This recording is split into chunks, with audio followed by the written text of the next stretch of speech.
who gets the regionals and where you go in certain ways. They're not stupid, right? Sometimes they know the SEC softball. They are. The NCAA. What? Another discussion for another time. No.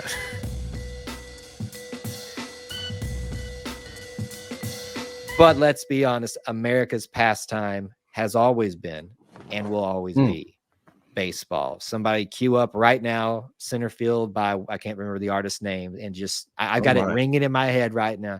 Na, na, na, na, na, na, there we center go. field. So I'm excited. Baseball season is back. I have had my love for Auburn baseball, especially since the pandemic, reignited in ways that I can't even describe. And a lot of that has to do with what Butch Thompson has been putting out there on the field. I think this season is going to probably surprise folks again in terms of what they might be able to accomplish. So let's just start there before we talk about schedules, before we talk about, I mean, you can get into whatever you want to, Austin, but just your thoughts, kind of starting our preview discussion of Auburn baseball. Well, first and foremost, I'm ready for it. I've been waiting on baseball season. I feel like every year I wait on baseball season for when it ends, and from the minute it comes back. I love baseball. I love Auburn baseball. I love the Atlanta Braves. It is, so much time. It is a long season, both in college and pros, that just takes up a lot of time, and I feel like it's on everyone's mind if you're a baseball fan for a long time. So I'm super excited about baseball.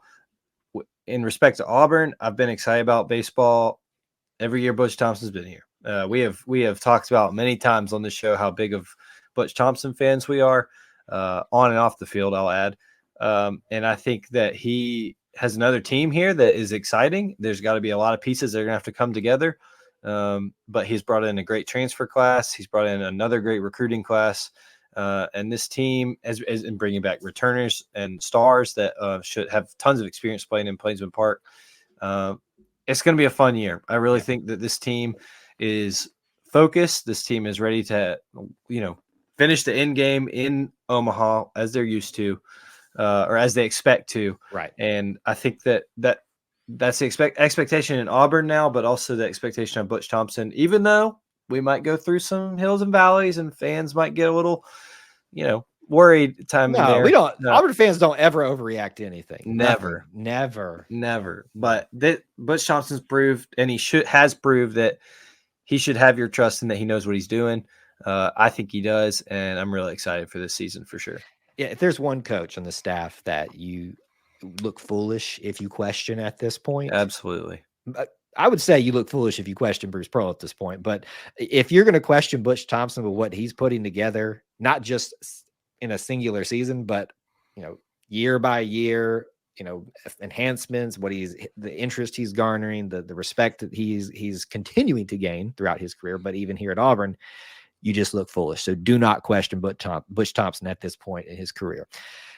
We could go to 1,000 different ways. Let's maybe focus on roster coaches real quick. The main things to note is that we have a brand new pitching coach this year. Obviously did not go exactly how we wanted with Coach Schoenrock, but we are going to have Everett Tieford joining us this year as the pitching coach. Gabe Gross, Carl Nonamaker, and of course, Butch Thompson making up the rest of your main coaching staff. There's plenty of other support staff to talk about too, but we won't do that for sake of time.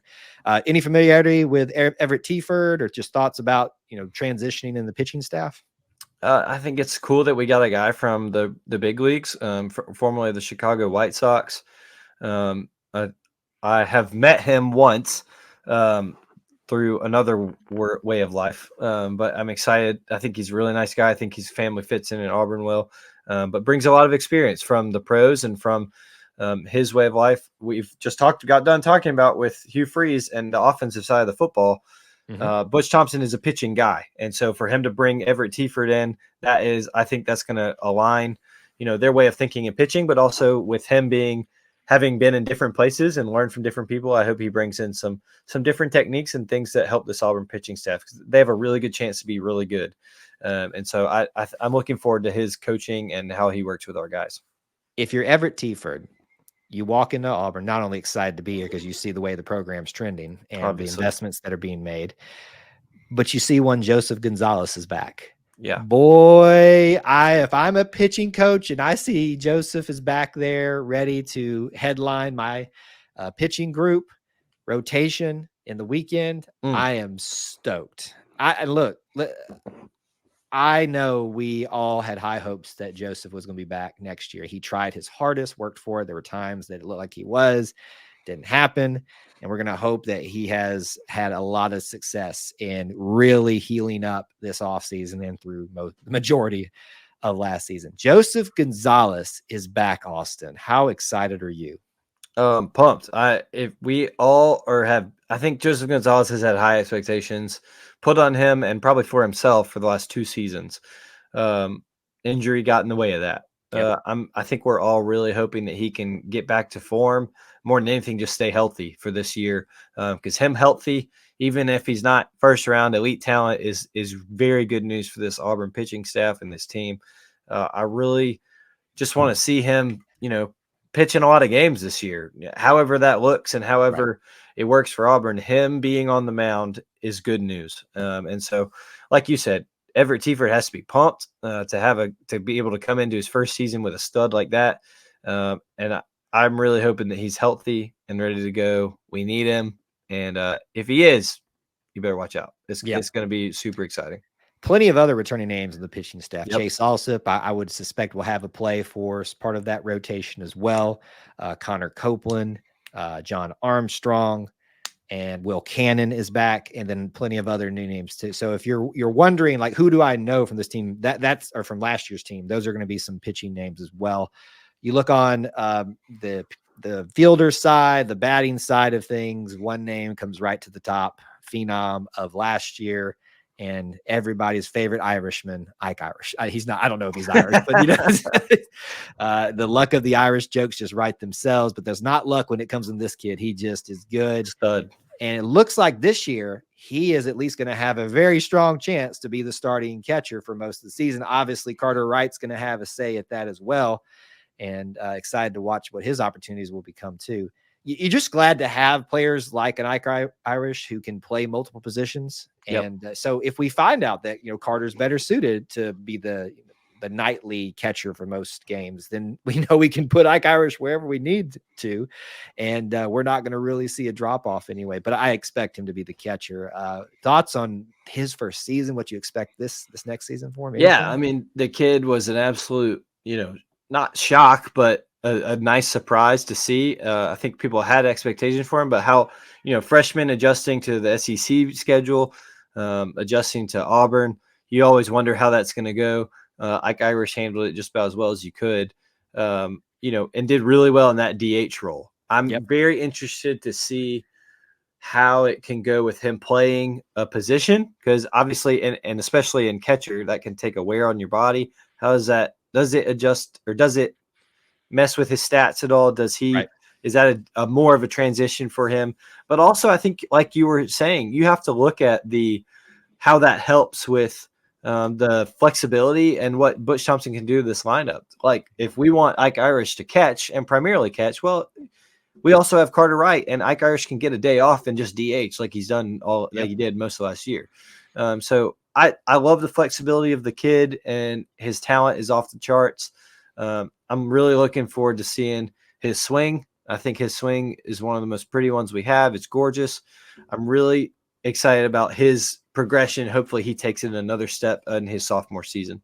Yep. Excited to see what his trajectory, as high as it was and as quickly as it came up at the start of last year, what it will be like this season. And a lot of pressure being lumped on the kid too. Let's acknowledge that. I mean, he set the bar high, and it's going to be, a chore to get back up to that level to start off the season and maintain it. So there's good and bad that comes with having the start that he did. Other big names to remember, the ones that you'll be familiar with, Cooper McMurray, Chris Stanfield. And I think the kids these days say you're a stan of somebody if you're a big fan. I am a stan of Stanfield. Yes, I said it. That's said what I show up on the E2C Twitter a couple times. I have a feeling it will. I am a stan of Stanfield.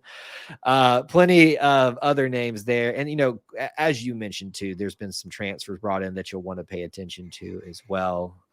Derek Fabian, Javon Hernandez is one that I keep hearing a lot about. And look, we don't have time to go through the entire staff, and we're not trying to spend our entire time focusing on just a couple of different people, but it's a big baseball squad. And we will get to know all of them very well the rest of the season. Kyle, I mean, I know we're not focused on everybody, but you've forgotten one of the best. Who did I forget? Big Bat Bobby. Listen. Take my podcast card right. Bobby. Take my podcast card right now. What am I even doing on this show by not even bringing up Bobby Barrels?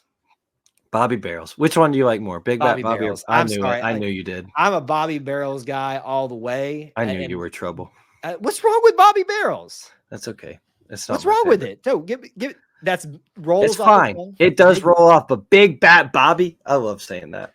Bobby Barrels. So what we need to have happen now is one side. So let's say third base side, it starts chanting Barrels, Big Bat. I don't know. That doesn't really work. But anyway, you get my drift, right? Let's just start like having a contest in the stands at Plainsman every single game. Big Bat Bobby Barrels. We got it. I'll go on one side and you go on the other. Hey, listen, don't think I won't do it. Oh, I believe you. No, but it's like I'm still in shock that we got him back. That's a guy who somehow did not get drafted and who did not see enough major league teams did not see him as wanting them part of their roster, and Auburn lucked out by getting him back, and I'm pumped. I think and we talk a lot. We all know how good Big Bat Bobby / Bobby Barrels can be at the plate and in the field. To have him back as a leader for this team is going to be awesome. So I'm really looking forward to seeing Bobby Pearson, Plainsman Park again. Thank you for correcting me and my mistakes on this show that continually come up every single week. I do what I can. You do. That's why you're here. That is what, and also ruining, Auburn's basketball games when you attend them. But, you and I, Kyle, we help each other. You could say that you belong with me. That's all. You and I are just together. Okay. Together No. Finally, before he does another reference, just real quick, very fast final pieces of preview. We've talked about them again on previous episodes, the additions, the Hall of Fame Club, the surprise addition to the center field viewing for students. We still don't know what that is. We still don't know specifically. We will find out very shortly here, season starting. So all of that's going to be on full display here very shortly.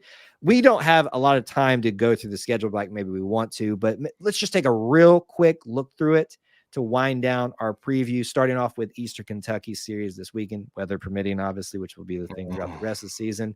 Obviously, the biggest probably non-conference thing to pay attention to is going to be down in Jacksonville. I think it's the Jacks College Classic, something like that. Yeah.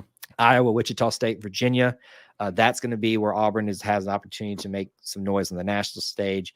You're going to have UConn, Air Force, Austin Peay come in. And then, folks, we are getting started on the road in SEC play at Vanderbilt. Ooh. Can I just say, folks, we know that SEC competition in football is hard. We also know that it's difficult in basketball, as we're finding out in very unfortunate ways every day. SEC baseball is the biggest meat grinder that I have ever seen in my life. And you're starting at Vanderbilt. We don't know the official rankings yet. There have been some that have been released, but Auburn hasn't even acknowledged them on their page yet. So they'll be top three. Top three. I mean, what a way to start. So as you're looking at the schedule, what's top of your mind for you when you look at the non-conference, the SEC schedule, whatever?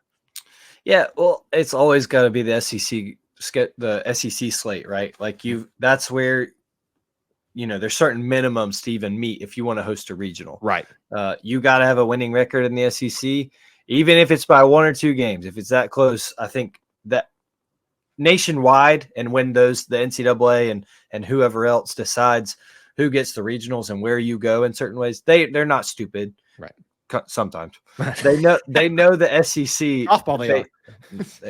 The NCAA. What? Another discussion for another time.